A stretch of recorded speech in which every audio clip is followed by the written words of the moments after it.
The right to die is a personal and controversial topic once again at the forefront here in Tennessee. 11 states currently allow medically assisted suicide for people with terminal illness, but past attempts to legalize it here in Tennessee have failed. As we continue our all-day special reports on the right to die debate, News 2 State Capitol reporter Tori Gessner looks back at the debate and the people who fueled it.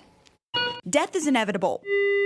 But if you knew it was near, what if you could choose when and where it happened on your own terms? In Tennessee, one terminally ill man fought to do just that. The decision whether they live or die ought to be a decision between them and the doctor.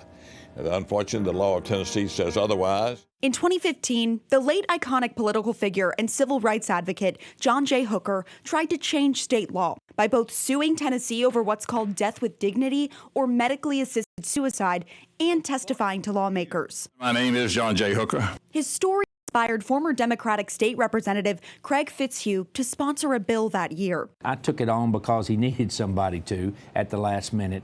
But since that time, it's been sort of amazing to me how many people have come out that I wouldn't have expected with support. Despite that, the bill never made it out of committee. It was sort of a long shot to begin with because it was a new concept in Tennessee. In 2017, a year after Hooker had died from his cancer, the Death with Dignity bill returned, this time with a Republican sponsor and a new name, the right to die. The bill was even more short-lived than the first. I moved to withdraw House Bill 1394 from the committee in the House. Just last year, there was another push to pass the right to die in Tennessee. Democratic Representative Bob Freeman sponsored the bill after some of his friends' family members were diagnosed with terminal illnesses and suffered for months before their death. The reality is we're all going to die. People don't want to talk about it, but every single person that's alive today will not be alive at some point.